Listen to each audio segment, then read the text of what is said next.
Hey there again, it's Ari. I'm here to talk today about marriage. I know it's a pretty big issue going on right now, what with Proposition 8 in California, and then I think it's Proposition 2 in Arizona, and then I think there's one in Florida too, but I can't remember. Anyway, I was just going to talk about why marriage between a man and a woman is a divine institution of God, and why it is important not only for religious sake, but for the sake of children and families in America and all over the world today. I have an amazing quote here. It's from the church newsroom. You can check it out online at lds.org. I'll just read that for you really fast right here. It says, "Marriage between a man and a woman is central to the plan of salvation. The sacred nature of marriage is closely linked to the power of procreation. Only a man and a woman together have the natural biological capacity to conceive children.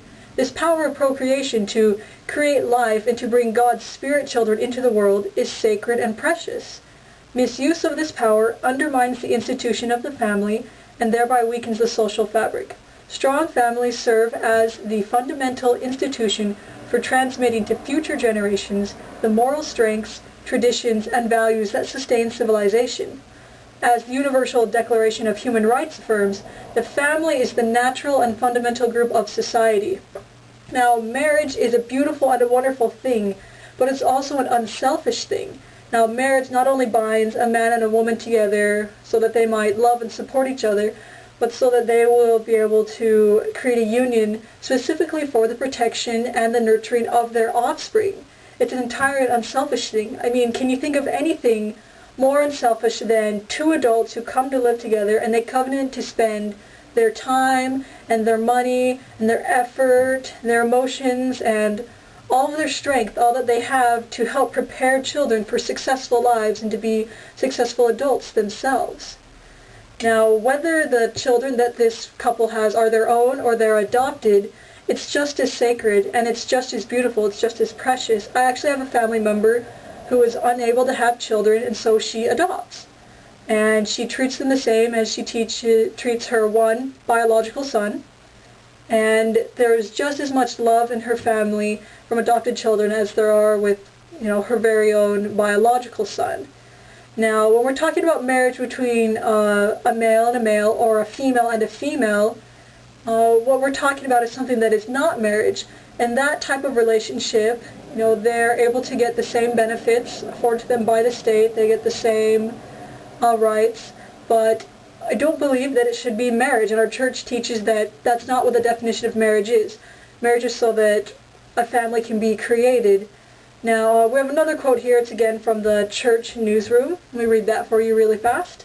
It says, "Marriage is not primarily a contract between individuals to ratify their affections and provide for mutual obligations. Rather, marriage and family are vital instruments for rearing children and teaching them to become responsible adults. While governments did not invent marriage, throughout the ages, the governments of all types have recognized and affirmed marriage as an essential institution in preserving social stability and perpetuating life itself. Hence, regardless of whether marriages were performed as a religious rite or as a civil ceremony, married couples in almost every culture have been granted special benefits aimed primarily at sustaining their relationship and promoting the environment in which children are reared, because, we all know it's hard to raise kids and it costs a lot of money." And it says, continuing, "A husband and a wife do not receive these benefits to elevate them above any two people who may share a residence or a special social tie, but rather it's in order to preserve, protect, and defend the all-important institutions of marriage and family. We shouldn't try to turn this into some kind of argument about bigotry on either side. I don't think gay and lesbians are trying to harm institutions of marriages, and I know I don't think religious organizations are trying to advocate any kind of violence or any kind of discrimination against gays and lesbians. I know some people who are homosexual, and I respect them and I respect their beliefs. I hope that they respect my beliefs. Got some studies here, I'll show them up on the screen, that show that children raised in a family with a mother and a father are more prepared for life and are more successful and more emotionally stable than those who are raised in gay and lesbian partnerships.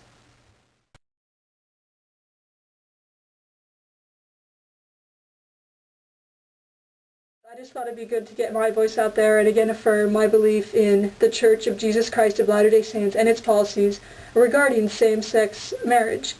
Anyway, if you have any questions, just let me know, send me a message, post a comment. I'm more than happy to talk about it with an open mind. Thanks so much, and goodbye.